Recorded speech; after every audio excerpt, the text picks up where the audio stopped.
Hey guys, a little Orthodox moment I thought was in hand. So I just wanted to show you this video, some comments and some bit of banter back and forward between another person of Orthodox faith. So uh, you may find interesting, you may not, don't know.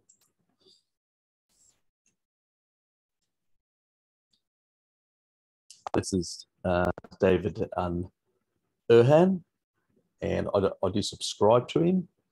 He's got made this video last year why the Orthodox Church should go back to the old calendar, and he's got his interesting opinions about that.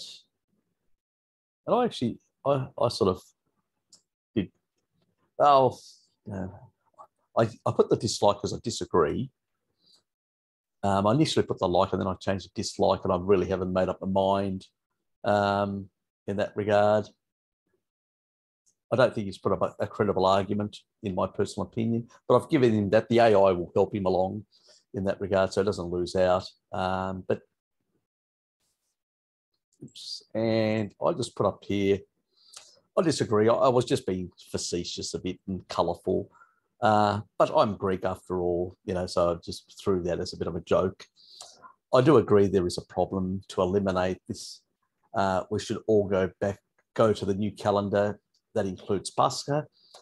If one uses the new calendar, use it consistently or not at all. Also use the new calendar, provides an alternative place to pray for those who are trying to get back to the true faith, which I believe is Orthodoxy. It may not sound right, but what I mean by that is it will make it easier when trying to convert someone baptized in the Western Church to Orthodoxy. I know even the word to convert is considered bad in our woke world, but for me, to convert is to save. So it's just somebody gave me a like, which was nice. Then I got a Greek here that basically he's an old calendar and sort of berated me for my heresy. Yeah, fair enough. He had his little chant and all that. And I said, since neither calendar, the new and the old calendar, is in the New Testament, when the new calendar, then the new calendar has nothing to do with faith, but is a change to a more accurate system based on a more accurate measurement of the movement of celestial bodies. You old calendar people are fanatics and not practical. Worship God, not the old calendar. So I was a bit, sort of rubbing it in a sense. And then I got this kid that's probably a young man that's probably influenced by the Russian Orthodox Church. And he goes, reject the new calendar and ecumenism are both essential. And we're basically, as you can see, Moscow Patriarch is as if basically the Russian Church is the only Orthodox Church. Give us a break. And he basically berated me about a number of things, telling about the destruction of Greece unless we go back to the old church, blah, blah, blah. Some lady made a prediction in Georgia, so what? I can come up with all sorts of predictions that never came true. All sorts of people did a lot of things. I'll stick to the fathers of the church and the saints and people like that, rather than just the average person here or there and what they had to say. So basically, my reply to this person was, unfortunately, you're promoting a pro-Russian propaganda. The new calendar has been adopted by the oldest patriarch churches of the Orthodox faith. And that is really important. The first early churches are the ones that endorsed this change. That of Constantinople's, where the Patriarch of Constantinople's is, you could say, the light of Christendom, of the Orthodox faith, Alexandria and Antioch. These are the oldest patriarchs. These are the oldest centers, together with Rome, the oldest centers of the religion. Actually, these are even older than Rome because these predate. These were the centers of the early church. The first people who embraced the faith of non-Jews, Gentiles, were the Greeks. And that's why the Bible was written in Greek. That was the first language, of the Gentiles. And the following churches around the world, including Albania, Bulgaria, Cyprus, Greece, Japan, Romania, and all the Americas, that means North and South America, and Asia. When these decisions were taken, and that's an important time when they were taken, the Russian church was under the control of the Soviet government and didn't participate in those decisions. So, yes, they could not basically be in communion with all the other churches because they were under the Iron Curtain. That's the reality. That's the truth. They didn't participate. You cannot ignore Constantinople's the light and heart of Orthodoxy. And no Christian would disagree with, Orthodox Christian would disagree with that. The Russians have no right to oppose Constantinople's, and they don't. It's political. Putin and his cronies. Now they are encroaching in Africa and elsewhere, violating the right of those patriarchs. See, where there's a patriarch, so you've got the patriarch in Constantinople, you've got the patriarch in Antioch, you've got the patriarch in Alexander representing all of, where you've got a patriarch, the patriarch of Russia, all these patriarchs, they are like the figureheads of the church in those areas, in those regions. That means nobody else can come in and basically on their turf, so to speak. The Patriarch of Russia is basically starting to set up in Africa and elsewhere, and even in Turkey, where the heart of Constantinople is, where the heart of the Patriarch of Constantinople is, to undermine the other Orthodox, and it's political, nothing to do with faith. It's all political. It seems they have become Putin's church. Who's really undermining Orthodox unity is a good point, because they talk about Orthodox unity as long as it's under Putin and the Russian church, and basically ignores the other churches. All churches are Catholic and Apostolic and are equal, like all the apostles were equal. We don't have a doctrinal difference with them whatsoever. This is political, and people that are not part of the faith need to understand it is political, not doctrinal. There's no doctrinal differences with us. And this calendar thing is just a beat up. And he actually talks about a conference that was actually done, this guy here, that was done, and this was a council back in 83, and that was done by the Russians. I mean, we know that basically that was done deliberately because the Communist Party put pressure on the Russian church at the time to basically do this, to differentiate themselves from the other churches. It was all about a war between, conflict between the NATO countries and the non-NATO countries, the Warsaw Pact countries. It was all political, nothing to do. And that was part of that, to basically have a go at us in terms of, the old calendar and all these other things, that they had a bit of a go at us. And then he puts a whole lot of comments about some German layman that has an opinion. Who gives a shit? He's not as if he's one of the fathers of the church just because somebody's got an opinion. Everybody has an opinion in Orthodoxy, but opinions are irrelevant to doctrine of the Orthodox faith. And if people want unity in the Orthodox faith, they need to basically stop throwing mud around, because that's very unchristian of them, and also basically accept, that they want to be under the old calendar.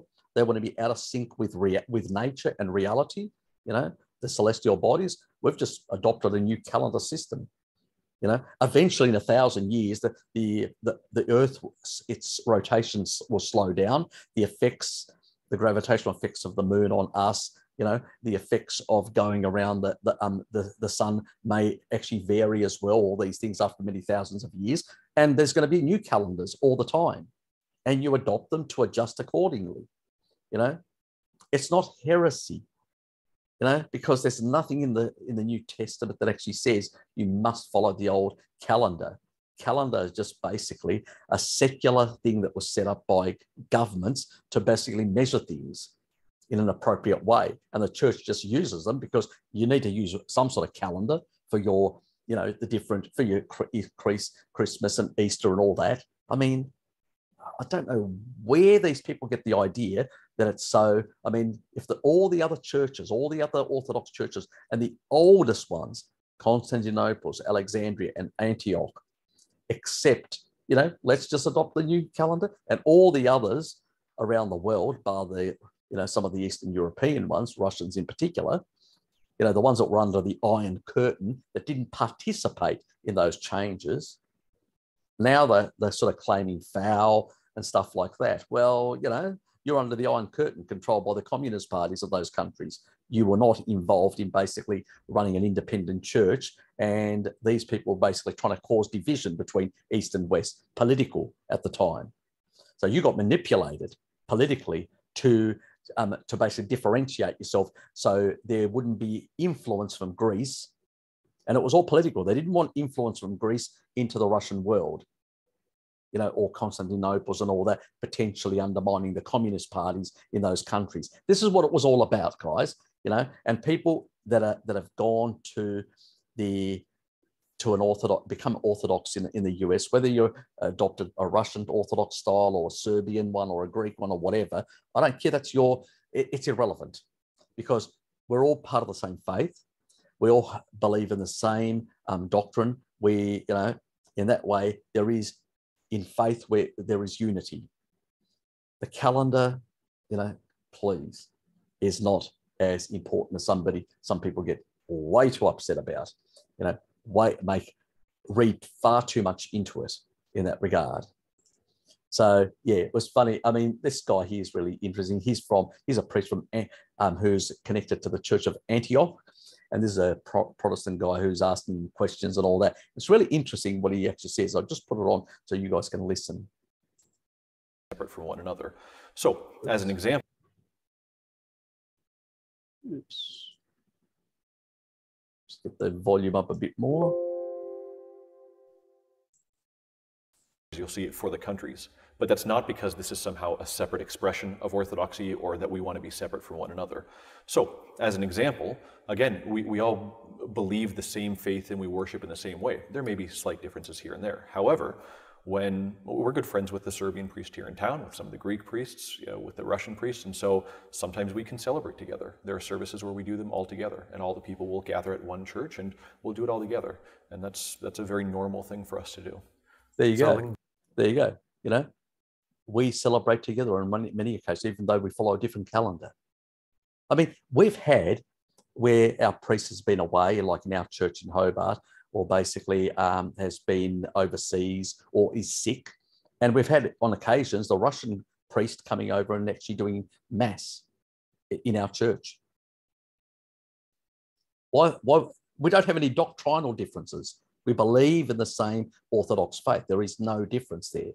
There's a calendar, whoopee, but we don't have any problems in terms of doctrine.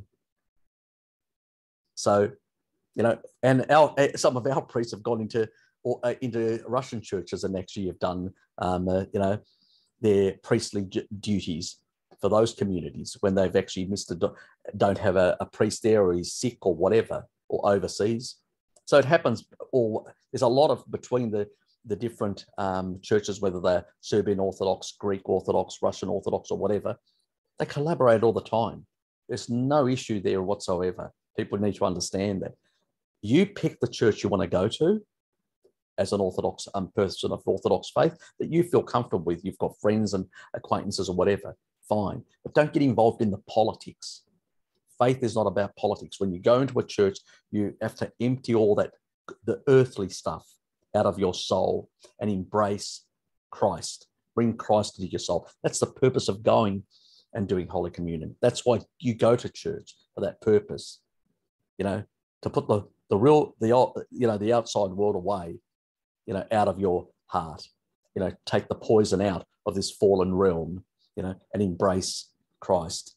That's the purpose why you go there, to bring him into your heart and into your soul, a very different reason, guys. So, you have to have that understanding, because you're going to hear a lot of this sort of stuff.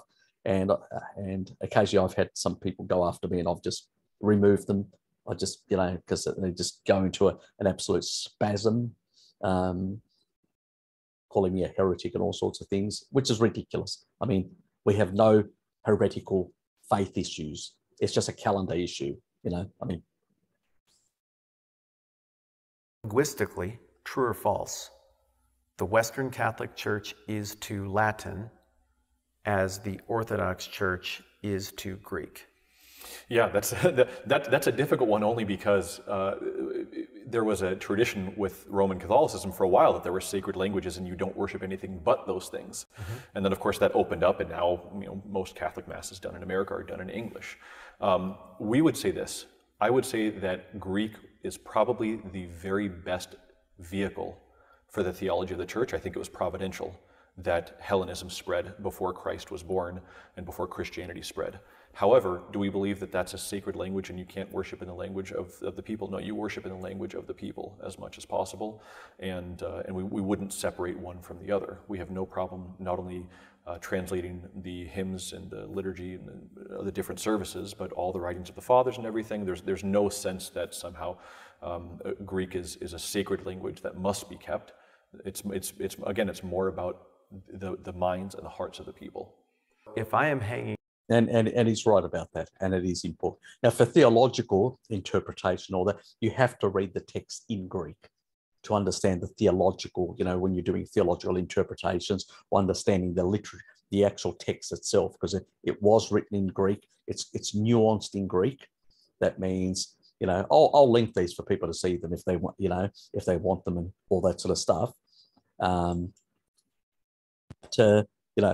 That a calendar system, because a lot of that, a calendar system that it is actually, heresy or stuff like that is nonsense. So guys, don't bother me with these sort of things. The reality is that the most important thing is to be, on that narrow path of the faith of orthodoxy.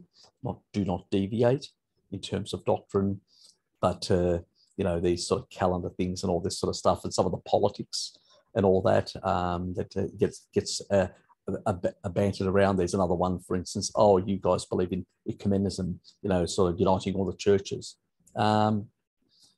As long as they basically accept orthodoxy, they can come back to the one true church. We've got no problems with that.